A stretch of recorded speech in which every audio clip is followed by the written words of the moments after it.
Ralph Epperson, Nevidljiva ruka, uvod u istoriju zavere. Posveta.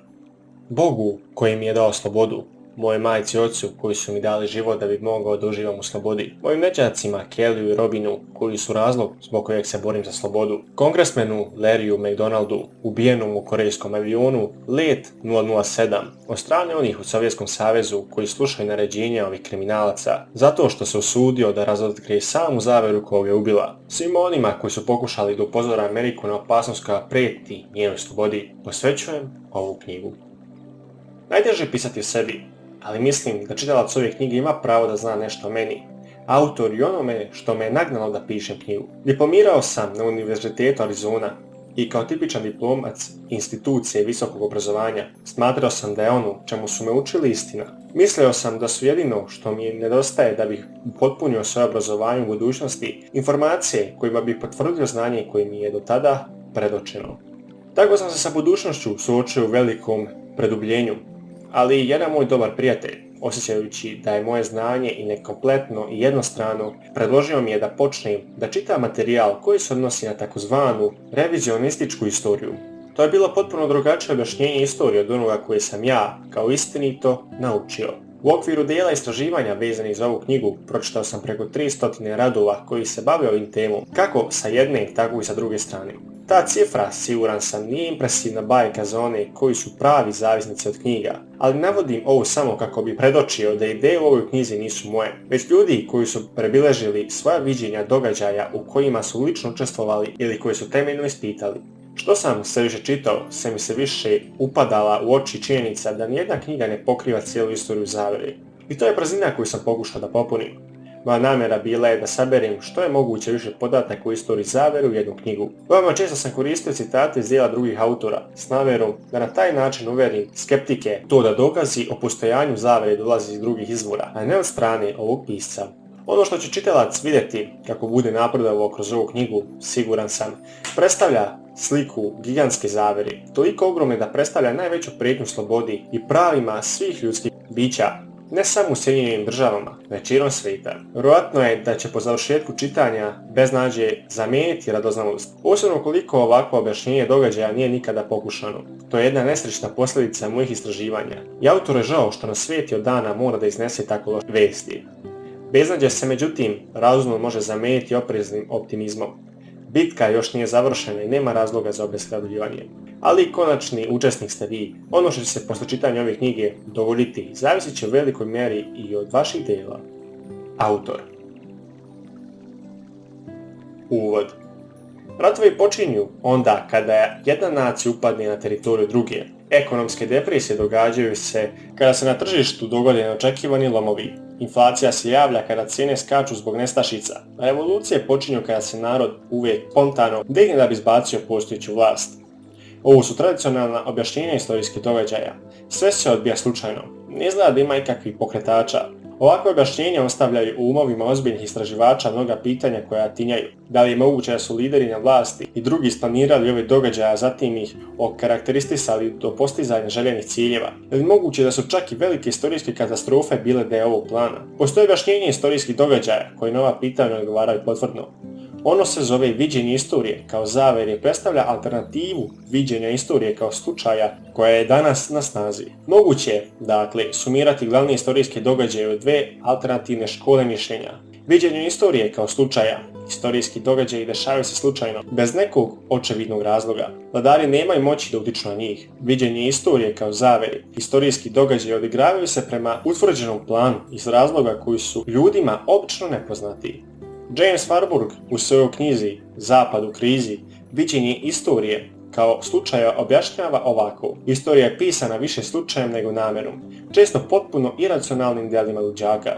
Sleded koji je ponudio viđenje istorije kao slučaja za objašnjenje glavnih događaja u svijetu bio je Zbigniew Brzezinski, savjetnik za nacionalnu bezbednost predsjednika Cartera. Napisao je: Istorija je mnogo više produkt haosa nego zavere. Oni koji kroje politiku sve su više opsanuti događajima i informacijama. Postoje međutim i oni koji se naglašavaju sa pozicijama Warburga i Brzezinskog. Jedan od njih, na primjer, bio je Franklin Roosevelt, koji je sigurno video mnogo momentualnih događaja tokom svoje uzastopne vladavine. Citiram predsjednika Roosevelta: "U politici se ništa ne događa slučajno. Ukoliko se i dogodi, tako je bilo planirano. Ukoliko su isplanirani događaji štetni, slijedi da bi ljudi koji bi tim događajima patili, delovali tako da za događaj na vrijeme spriječe, ukoliko bi za njega unaprijed saznali. Ljudi očekuju od vlasti da ih zaštiti od štetnih događaja. Ali ukoliko se događaj ipak odigra, budući da se od aparata vlasti očekivalo da ga spriječi, znači da su organi vlasti podbacili obavljanju svojih zakonskih dužnosti. Postoji samo dva objašnjenja zbog kojih su zakazali. Pod 1. Događaji su ih navladali i nisu mogli da budu spriječeni. Ili pod 2. Događaji su dopušteni jer su vlasti želele da se dogode. Povremeni posmatrači teško mogu da povjeruju to da ovi nevjerojatni događaji nisu mogli da budu spriječeni. S obzirom na to, humani, savjesni ljudi ne dozvoljavaju da se štetni događaji odvijaju. Ukoliko se dogodi da se planirani neželjeni događaj desi, oni koji su ga planirali morali su to da čine u tajnosti kako bi spriječili da te planove otkriju oni koji bi bili pogođeni njihovim dejstvom. Planeri koji u tajnosti planiraju događaje koji drugi ljudi ne žele, po definiciji su zavjernici. Websterov rječnik definiše zavjeru kao udruženje ljudi koji u tajnosti radi na ostvarivanju nekog zloga ili nezakonitog cilja. Zavjernici ne samo da moraju da rade u tajnosti, već moraju da preduzmu sve moguće mere da bi osigurali da se njihovi planovi ne obznane. Prvi zadatak zavjere, dakle, jeste da se ljudi ubede da zavjera ne postoji. Ovo zadatak otkrivanja mahinacija zavjernika čini još težim. Postoje 3 načina raskrinjavanja zavjere. Prvi način je da neki zavjernik odustane od zavjere i javno izloži ono što o njoj zna. Ovo zahvata izuzetnu hrabrost pojedinca i ovakav način raziskravanja zavjere veoma je redak. Drugi način obuhvata one koji nisu svojevoljno učestvovali u zavjerničkom planiranju događaja, a što su tek kasnije shvatili. Ove osobe, kojih nema mnogo u istoriji, također su obznanjivali unutrašnje ustrojstvo zavjere izlažući sebe velikoj opasnosti. Treći metod otkrivanja zavjere prepušten je istraživačima koji otkrivaju planiranje događaja u prošlosti. Vaš autor je jedan od ovih istraživača. Ova knjiga stoji na stanovištu da zavjera postoji i da je ogromnih razmjera, duboko usađena i istog izuzetno moćna. Ona djeluje da bi se postigla apsolutna i brutalna vladavina nad cijelim čovječanstvom koristeći ratove, depresije, inflaciju i revoluciju za ostvarenje svojih ciljeva. Nepromjenjivi cilj zavjere bio je i ostao uništenje svih religija, svih postojećih vlasti i svih tradicionalnih ljudskih institucija, izgrađivanje novog svjetskog poretka. Ovu fazu definisat ćemo kasnije, na stvorenim ruševinama. Zapamtite da će zavjera, ukoliko postoji, učiniti sve što može da bi odbacila optužbe kako oni koji istražuju, tako i oni koji tvrde da su joj pripadali. Postoji oni koji su, možda i ne shvatajući svoj doprinos proučavanja zavjere, pružili predviđanja o veličini vladajuće grupe. Jedan od takvih bio je Walter Rathenau, koji je 1909. godine upravljao njemačkim General Electricom. On je rekao: 300 ljudi koji se poznaju međusobno upravljaju ekonomskom sudbinom Europe, a nasljednike biraju isključivo među sobom. Jedan drugi obavešteni posmatrač, Joseph Kennedy, otac pokojnog predsjednika Johna Kennedya, identifikovao je pojedince koji vode Ameriku. Izjavio je: 50 ljudi vodili su Ameriku i to je visoka brojka. Dr. Kellogg Quigley, profesor istorije na univerzitetu Georgetown, koji je prethodno predavao na Harvardu i Princetonu, napisao je knjigu od 1300 stranica pod naslovom Tragedija i nada. Ova knjiga, objavljena je 1966. bila je, prema autorovim riječima, rezultat 20-godišnjeg istraživanja zavjere. Dr. Quigley zaključuje: postoji i generacijama je postojala međunarodna mreža anglofila, koja u izvesnoj mjeri djeluje na takav način da radikalna desnica vjeruje da to čine komunisti. U suštini, ova mreža, koju možemo označiti kao grupu okruglog stola, nema odbojnost prema saradnji s komunistima ili sa bilo kojom grupom, što se često isprovodi u djelo. Znam za operacije ove mreže, jer sam ja proučavao 20 godina, a 2 godine u ranim 60-im bilo mi je omogućeno da proučim njene dokumente i tajne zapise. No Quigley je uradio nešto što niko drugi nije. Priznao je da podržava zavjeru koju je pisao. Nemam verziju prema njoj ili većini njenih ciljeva i cijel svoj život sam je bio blizak kao i mnogim njenim instrumentima. Imao sam zamjerki kako u prošlosti, tako i sada na nekoliko njenih djelatnosti, ali u suštini glavna razlika u mišljenju leži u tome što ona želi da ostane nepoznata, a ja vjerujem u njenu ulogu u istoriju, koja je toliko značajna da zaslužuje da bude poznata.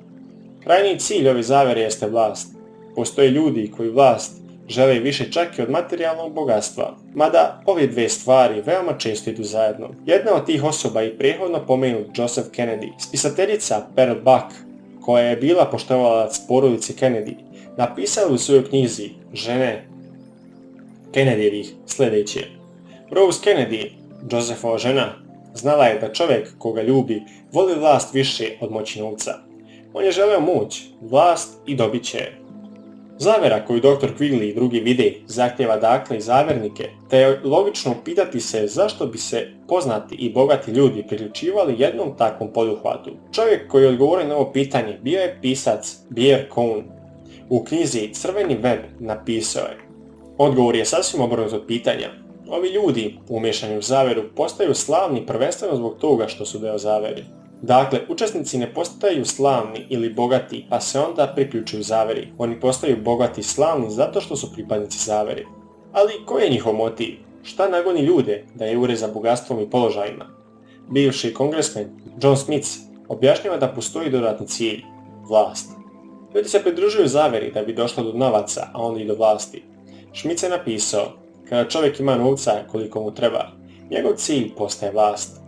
Benjamin Franklin je objašnjavajući ovu vezu između novca i vlasti rekao: postoje dve strasti koje imaju snažan utjecaj na djelatnost ljudi. To su ljubav prema vlasti i ljubav prema novcu. Daju najžešće moguće efekte. Sama vlast, međutim, ima kraljev utjecaj na onoga koji je traži. Lord Acton je često citiran zbog svog objašnjenja vlasti. Vlast kvari, apsolutna vlast kvari apsolutno. Oni koji žude za vlašću bit će iskvareni njome, želeći da namjerno izazovu krize, revolucije i ratove sa ciljem da zadobiju još veću vlast. Ova kvarljiva priroda same trke za vlašću objašnjava razlog zbog kojih moralna svijest pojedinca, koji niti želi vlast nad drugima, niti razumije želju za takvom vlašću, ne može da shvati zašto bi vlastoljupci želeli da izazovu ljudsku bedu putem ratova, kriza i revolucija. Drugim riječima, zavernici su uspješni zbog toga što moralno ispravni građani ne mogu da prihvate činjenicu da postoje osobe koje žele da izvedu nevjerovatnu destruktivna djela protiv drugih ljudi. Još jedan vlastoljubac, ruski antihrista Mihail Bakunin, objašnjava da proces kvarenja zahvata čak i one posvećenike slobode kojima je vlast data da bi zaštitili nemoćne. Posjedovanje vlasti pretvara tiranina čak i najodanijeg prijatelja slobode. Uživanje u posjedovanju vlasti nad drugima opisao jedan prijatelj vlastoljubivog Josepha Kennedyja. Dopada mi se Kennedy, on razumije vlast i kralj. Koje drugo uživanje postoji osim uživanja u potpunom osjećaju kontrole? On bi rekao: dajte mi da vidim bilo koji drugi motiv kod ljudi koji komanduju. Dakle, motiv zavjernika je identifikovan. To je vlast.